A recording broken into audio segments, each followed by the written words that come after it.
টুটুন পাখি, একটু সামনে, একটু সামনে, একটু সামনে।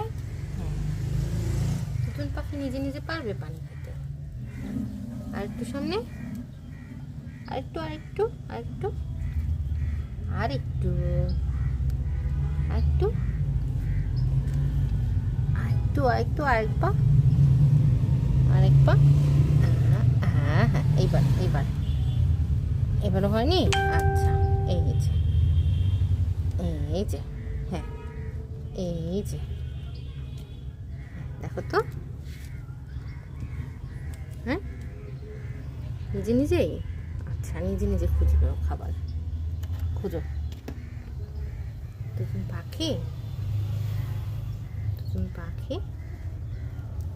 আমাদের টুটুন এখন একটু চোখে কম দেখে, 5 বছর বয়স, কিন্তু ও খুব আপসেট ছিল, যার জন্য দেখা যাচ্ছে যে খাওয়া দাওয়া ঠিকঠাক মতো করতো না। আমি এখন ওকে হ্যান্ড ফিড করাই। টমি চলে যাওয়ার পর যতই আদর যত্ন করি না কেন, কোনো লাভ হয়নি। সে সময় এসে ও এখন আর চোখে খুব একটা দেখতে পায় না। যদিও যদিও এনাকে নিয়ে আসা হয়েছে ওনার টেক কেয়ার করার জন্য, কিন্তু ইনি মিস অনেকগুলো ডিম দিয়েছেন, প্রায় 60+ ডিম দিয়েছেন অল্প কয়েকদিনেই, কিন্তু ইনি মিস একটা অভ্যাস করেছেন। এই যে দেখেন, সামনটা যদি একটু খেয়াল করতেন তাহলে দেখবেন যে অনেকটা ফুলে আছে।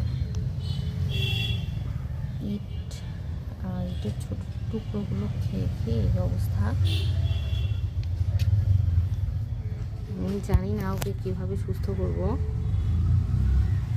তো এই ইটের ছোট টুকরোগুলো ও খেয়েছে হচ্ছে ডিম দেওয়ার সময়। ওই সময়টা যে কোনো পাখির নাকি ইটের টুকরো খায়, তো আমি ওকে দেইনি। ও হচ্ছে আমাদের মেঝে খুঁড়ে খুঁড়ে বের করে করে খেয়েছে। এখন খেতে খেতে ওর এমন একটা অবস্থা যে ওটার বের হচ্ছে না, পরিমাণে অনেক বেশি খেয়ে ফেলেছে। আপনাদের কাছে যদি কোনো আইডিয়া থাকে এটাকে সুস্থ করার, তাহলে প্লিজ আমাকে একটু বলবেন। আর আমার টুটুনের অবস্থা দেখতেই পাচ্ছেন, অনেকটাই দুর্বল। আমি ভাবছি জিঙ্ক খাওয়াবো, কিন্তু এই ঠান্ডা গরম আবহাওয়ায় এটা করা যাবে কিনা এটাও একটু জানাবেন প্লিজ। ও আমার অনেক আদরের।